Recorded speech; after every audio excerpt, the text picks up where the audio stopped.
Hey guys, welcome back to my channel. It is me, Allie. Today I am filming a video that is highly inspired by Natalie Barbu's 7 streams of income video. I watched hers and I wanted to give my take on that video. There are a lot of those videos trending here on YouTube, but Natalie's is the first one that I watched, so I want to give her the credit. I'm going to link hers in the description. It is very insightful and very interesting, and I highly suggest you guys all check it out. I absolutely love her channel. She is everything. So I'm going to be filming my take on the streams of income. I actually also have 7 streams of income that I'm going to be sharing with you in this video, from teaching to YouTube and everything in between. I do want to put out a little disclaimer that this video is not in any way trying to like brag or boast about what I make. I am going to be very transparent and give you actual numbers in this video, but it is not to brag or boast. Quite the opposite. If anything, I hope this video will inspire anybody who is going for their teaching career and will make them really excited about it, or anybody who is trying to start up a social media platform, whether it is a blog or a YouTube channel, whatever it may be. I hope this video can semi-inspire you. I get a lot of questions on my channel on how to start a YouTube channel. One of my main pieces of advice would be just to start. You all have to start somewhere. I have been on YouTube for about 6 years now, and I am monetized, but it wasn't always like that. You have to start somewhere, no matter how big or how small. You have to start somewhere. If you have any other questions, concerns after watching this video, please ask them in the comments below. And without further ado, we're going to jump right on into it.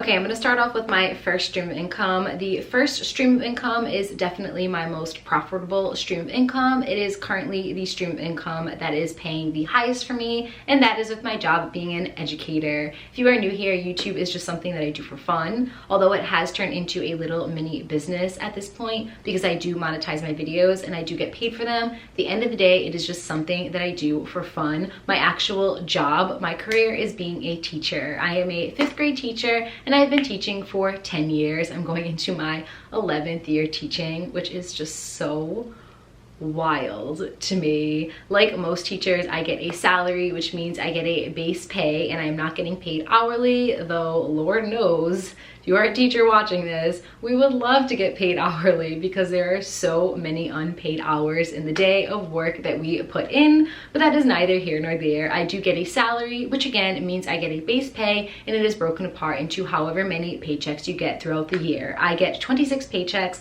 because I want to extend my paychecks throughout the summer.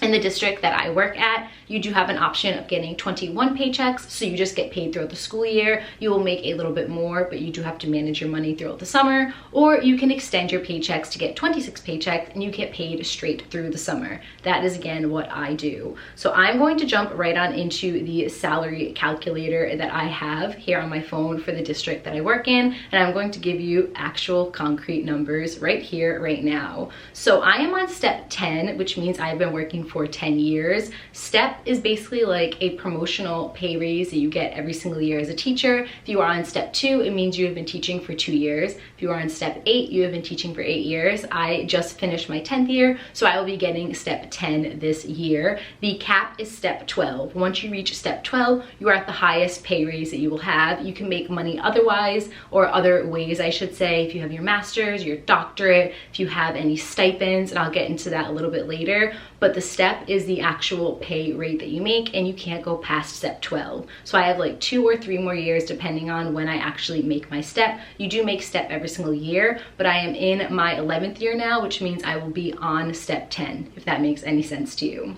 So just to give you like a little background, if you are on step 1, your very first year, your base pay is $42,712 in the district that I work in. Something else to throw out there, depending on what region in the United States you live in, will depend on how much you are getting paid. I might get paid substantially higher than somebody else in a different region, or I might be getting paid substantially less depending on where I am living, and that has to do with the cost of living. So New England, I live in New England, I teach in Rhode Island.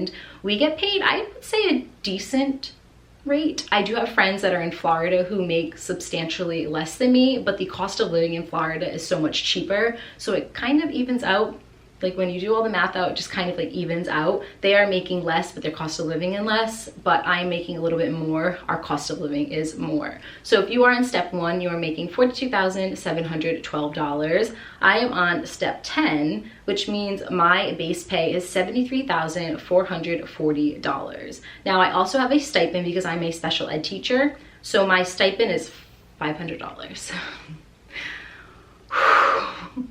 Not emotionally, physically, or mentally ready to tackle that $500. You might be thinking like, oh, $500, awesome. That's $500 for the year. And if you break that apart for the amount of paperwork that we have to do, the amount of service hours that we have to do, the amount of meetings we have to do, the amount of contact we have to do, it's kind of a slap in the face. But for the purpose of this video, I get a $500 stipend for being a special educator. Then you can get paid for your professional advancements. I don't have any of those. I don't have my master's. I don't have my doctorate. I don't have any of those things. I would love to get that in the future, but for now, I don't have that. You can also get paid $5,500 more if you are national board certified. I am not. You can also make more money depending on your longevity. If you are 15 years or higher in the district, I'm almost there, but not there yet, you can make more money. So 15 years, you make an extra $950, all the way up to 25 years, which you can make an extra $2,000 per year. So I'm not there yet, but we're getting there. So let me put all of my information in and I will calculate it out. Currently, for me, being just salary step 10 and a special ed stipend, I am making $79,440 per year. Not terrible. I must be honest with you. I don't think that is very terrible. I'm gonna go through now and I'm gonna do the top for every single one of them to show you what in my district the top pay you can make. So if I was at step 12, if I had ELL certification, if I had my doctorate, if I was national board certified, and if I have been teaching for 25 plus years, I would make $93,003 per year. So even with all of like the top certifications, you're not making over 6 figures a year, but not too terrible.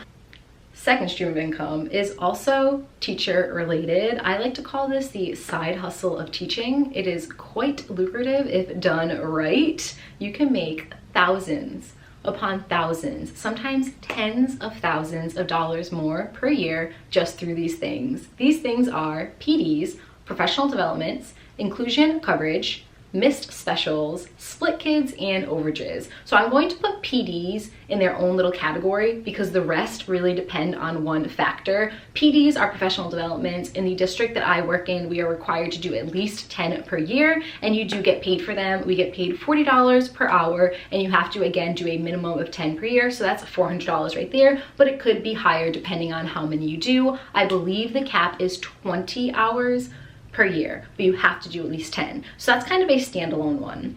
This next one, well, I should say these next ones all depend on one factor, and that is substitute teachers. The district that I work in is supposed to have 200 subs. We have 60 currently, less than half.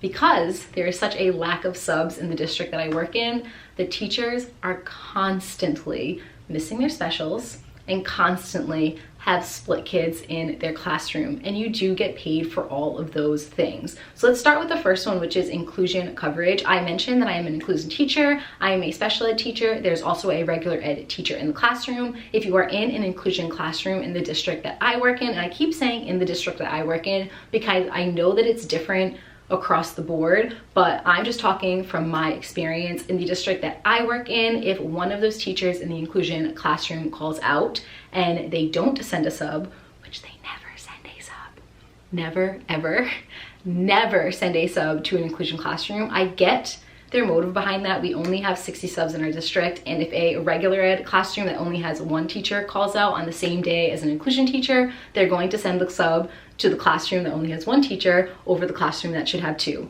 I get it, but they never send subs to inclusion classrooms. So anytime my partner will call out, they don't send a sub, I get paid $200 per day for that day. If they call out 10 times a year, I'm getting that much money if they call out 50 times a year, 60 times a year. And I'll get to a story about that in just a minute at the very end of that, because there are teachers that call out 50 times a year that work in inclusion classrooms, and the other teacher has to do all the work for all those days, but we do get paid for it. So if you are an inclusion teacher in the district that I work in, if your co-partner calls out and they don't send a sub, you make $200 per day. Now, let's talk about missed specials. Specials are art, music, library, gym, health. If any of those specialist teachers call out and they don't send a sub, which they usually don't, these students will miss their specials, which means the teachers will miss their breaks. When the students go to their special time, that's when the teachers have their break time. So if they don't have special, we miss break, and then we will get paid for it. On the other hand, if a classroom teacher calls out and they don't send a sub, they have to split that classroom up. If it's a classroom of 25, usually split the class up into like groups of 5, and we will usually get 5 extra kids in our class, and we will just educate them and include them in our day, but we do get paid if we have split kids into our classroom. The final one is if you go over your number. So in the district that I work in, our class size is 26. If you go over 26 because you have split kids, you get paid for that as well. You fill out a Centerini form. So say I usually have 26 kids in my classroom, every single one of my students show up. We have split kids from the classroom next door. We have an extra 5 kids. We do get paid because we have split kids, but if you go over that 26 mark, you also get paid for it. So there are days you have like the triple or quadruple whammy. You are in class as an inclusion teacher, your inclusion teacher calls out, you're like, oh man, okay, I'm teaching all by myself today. And then you notice that the class next door also doesn't have a sub, and you get split kids. You're like, oh man, I have an extra 5 kids today. And then you're ready for your break. You're like, I can't wait for this break. And they're like, oh, the music teacher's not here today. You don't have your break. And you're like, oh my Lord. So not only is your partner out, you have split kids, you miss your special, and then you're over your numbers. So that's like the whole triple or sometimes even quadruple whammy, and it happens more often than you think. So those are all the extra ways you can get paid as an educator. My little side hustle. I'm gonna give you a little story time right now. If you don't like story times, you can skip right ahead to the next stream of income. I will end the story time. I'll put like the timestamp right here on when it ends. But if you're interested in a story time, stick around, because I'm gonna give you one heck of a story time right now on how I made close to $17,000 more in 1 year just from this little side hustle. All right, story time. We're gonna flash back about 8 years ago. I did sub for 2 years, but I got hired in my 3rd year. So my very first year of being hired in as a teacher, my first year, I was so excited. I was partnered up with a teacher who was on his last year, and he didn't really like the district that much. Not quite sure what happened, but there was some bad blood, and he was just over it. He was done, he was angry, and he had a lot of sick days. A lot of sick days. 60 sick days to be exact. And he decided he was going to take, I think he took every single one of those sick days. He's a great guy, loved hanging out with him, don't agree with his beliefs on educating, but he took 50 or 60 of those sick days. And as I already mentioned, they don't send subs to inclusion classrooms. And as I already mentioned, throughout the week, you usually miss about 2 or 3 specials and have split kids. So my first year teaching, I made, I think it was $17,000 more that year because of overages, split kids, and coverage. I believe there was a time where he went abroad to a different country, my co-partner, called out for that entire week, didn't get a sub once. I think it was 2 weeks actually, didn't get a sub once for all of those weeks, and had missed specials and extra kids throughout pretty much that whole week. I was freaking exhausted by the end of that year, but I did make like close to $17,000 or $18,000 more just because of all of those things I just mentioned.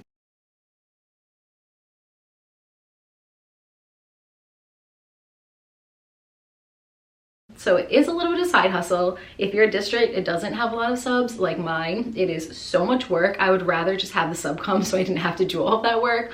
But the end result is a little bit more money, or a lot of bit more money in your paycheck.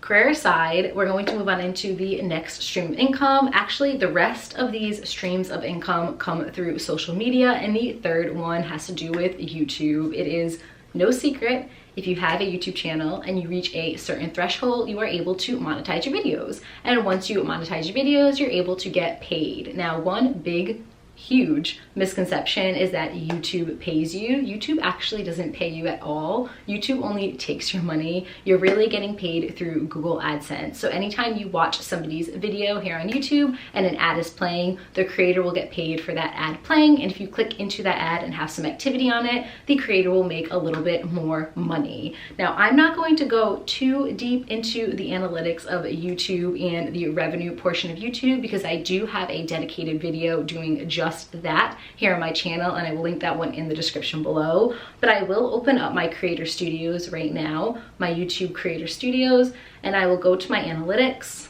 I will go to my revenue. Full transparency, again, I want this to be very real, raw, and honest. So I'm going to give you the exact amount of money that I've made in the last 365 days down to the penny. So I'm going to go to revenue. I'm going to click my revenue. I'm going to go to last 365 days. And here's the amount. I do just want to throw out there that I did take a 2-month break after I had my son back in April. So this reflects about 10 months worth of video content. Again, I took about 2 months off where I was very, very inconsistent because I wanted to give myself a maternity leave. So in the last 365 days, I have made $27,982.81. Also, just want to throw out there, rule of thumb, when you have a YouTube account, in case you are planning on making one or starting one up for yourself, something very important to know that I had to find out the hard way. YouTube is considered a business, which means the rule of thumb is whatever you make from YouTube, you should be putting at least a third of it away into a separate account to pay back your taxes at the end of the year. So let's just round this amount up to about $30,000. I would have to take about $10,000 of that, put it into a separate account for my taxes at the end of the year, which means I made just about $20,000. That's incredible. Like, it is still just so surreal to me. It's just surreal to me. But again, I just wanted to do full transparency for all of you guys. And I do also just want to throw out there that you have to start somewhere. I always tell this story. I actually talked about it in a podcast that I did just a couple of weeks ago. When I first started YouTube, for the first 2 years of my YouTube career, I filmed only on my MacBook because I didn't have any professional lighting and I didn't have any professional cameras or DSLRs or vlog cameras. I did everything on my MacBook, and I was just very consistent and I was very persistent, and I just did not give up. So again, if there's one thing that you can take away from this, it takes a while to get to where you want to be, and I'm nowhere even near where I want to be yet. I'm very proud of myself, but I want to keep growing and growing and growing. If you want to start any sort of social media business up, whether it's being an influencer, a blogger, if you want to be a vlogger, if you want to be a YouTuber, whatever it may be, just start.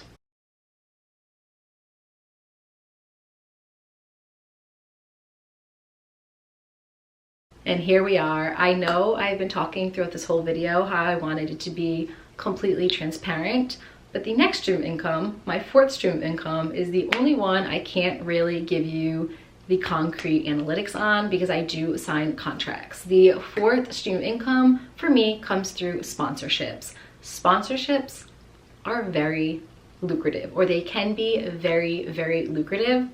There are a lot of times that I will make more money through sponsorships per month than I make on YouTube. And the reason for that is YouTube is just so inconsistent. It is just not sustainable. One month you can be thriving, the next month you can be dying. And that is why a lot of people who do YouTube professionally really have to hustle on those sponsorships. And if I can say one thing, I do not do YouTube professionally, but I can see the roller coaster that is the views up and the views down and the views up and the views down. I understand why people who do this professionally, when they make social media their career, have to do so many sponsorships, because sponsorships is really where the money is at. Now, you get paid through sponsorships a bunch of different ways. Although I can't tell you specifically what I make per sponsorship, I do use a website called Social Blue Book. If you want to look it up, if you are a creator, you basically can put in all of your information for YouTube or for your Instagram, and it will look at all of your analytics, and it will give you a set price on what you can tell brands, whether you are reaching out to brands or brands are reaching out to you.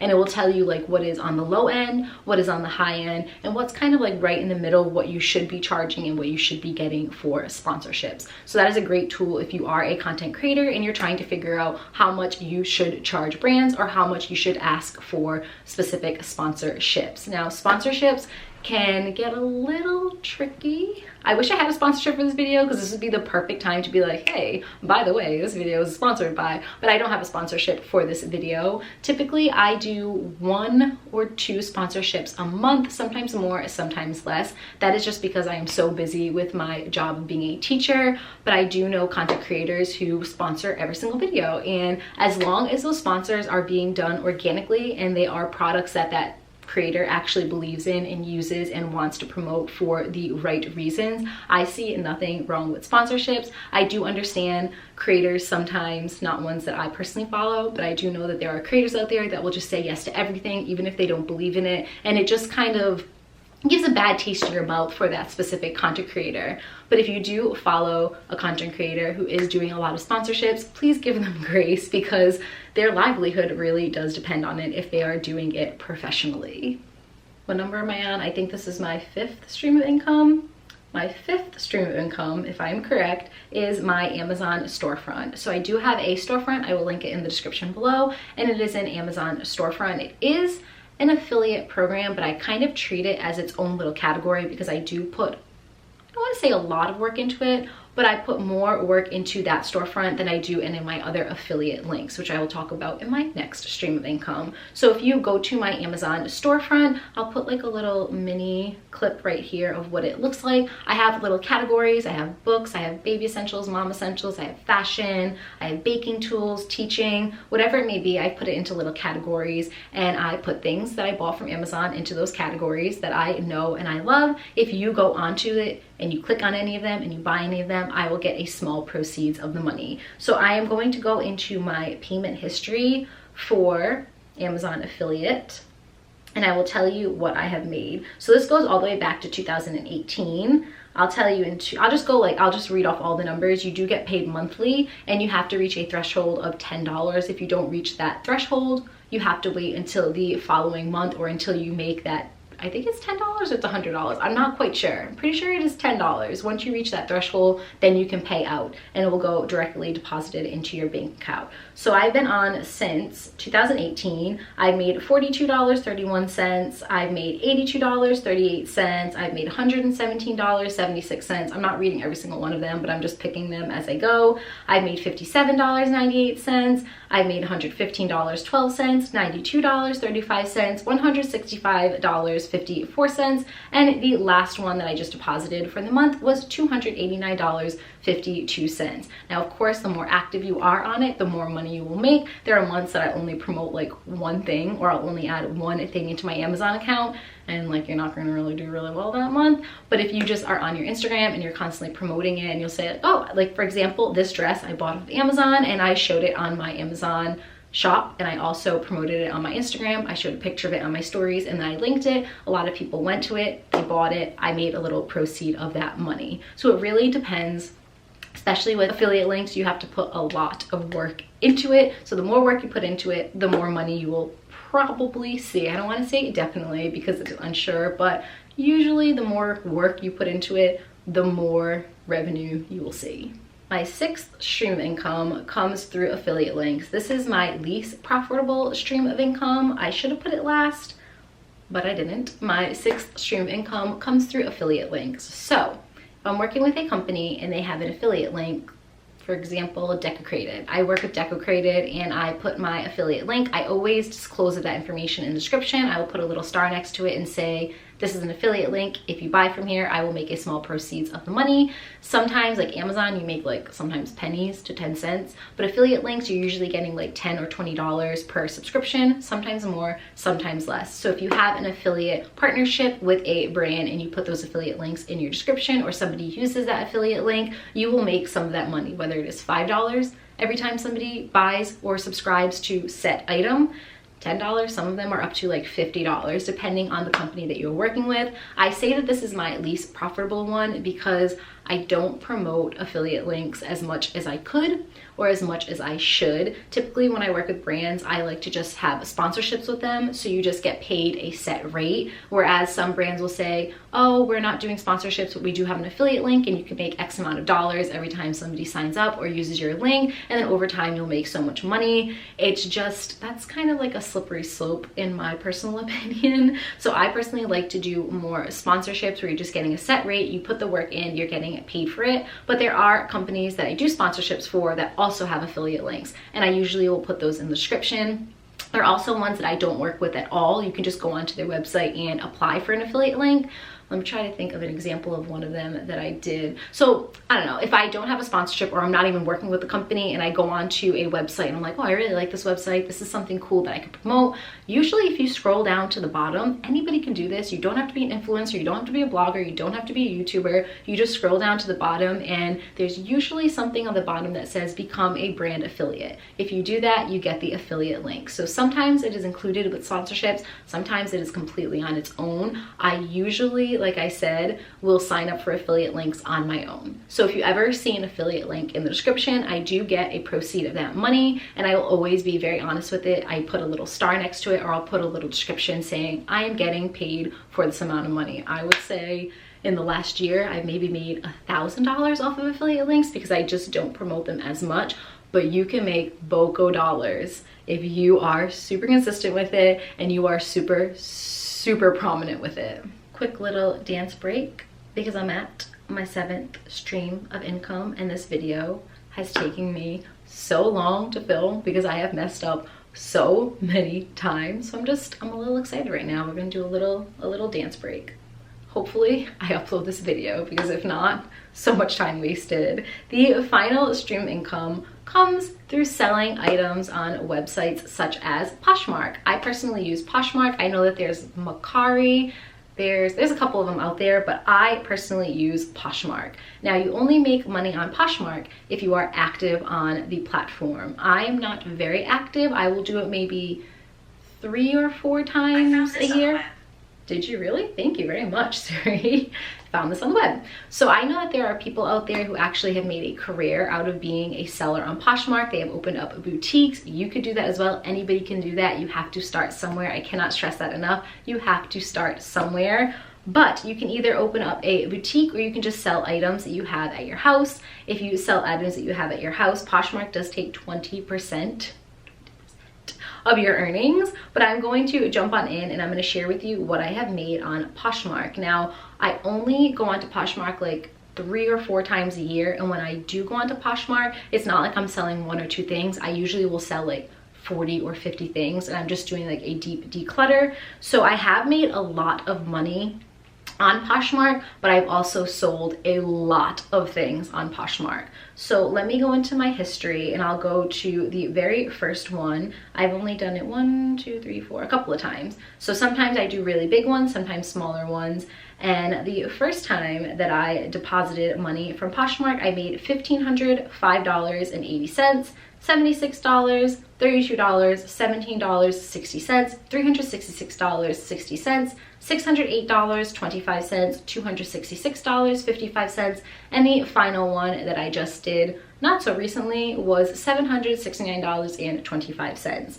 So you really only make what you put into it. If I was going on to Poshmark all the time, I would probably make a lot more money, but I just don't have enough things to sell. I'll usually do it, like I said, 3 or 4 times a year, where I have a bulk of stuff that I want to sell. I usually do a bundle, so I won't sell like 1 thing at a time. And I will put my Poshmark in the description. There's nothing on there right now, but I plan on doing a really big Disney declutter selling session on there within the next month or so. So if that is something you're interested in, I'll put my Poshmark in the description below if you want to check it out. And I will, of course, on Instagram and on YouTube let you guys know when I'm opening up my shop and selling all of my items. So those are all 7 of the streams of income that I have. I hope that this video was insightful. I'm also planning, and I don't really want to say it out loud because I don't want to jinx it, I'm in the very beginning stages I'm making merch, and I'm like really excited. It's the super beginning stages. I really don't even have a plan right now. Like Phoebe says, I don't even have a plan, but it's in the works and I'm very excited about it. That is another way that YouTubers and content creators make a lot of money, and I'm really excited to jump on into that little adventure, and I will keep you guys posted along the way. But that is my streams of income video. I really hope that you guys enjoyed it. I hope it was inspiring for anybody out there who wants to start like content creation or wants to be a teacher or anything in between. I love you guys so much. I hope they're all having an amazing day. As always, especially with this video, if you have any questions or concerns or comments or anything that you want to talk about, please put it in the comments below, and I will really try very hard to get back to as many of you as I possibly can. I hope that you're all well and healthy and happy, and I hope that you're having a beautiful summer. I look forward to talking to you all soon. Bye guys.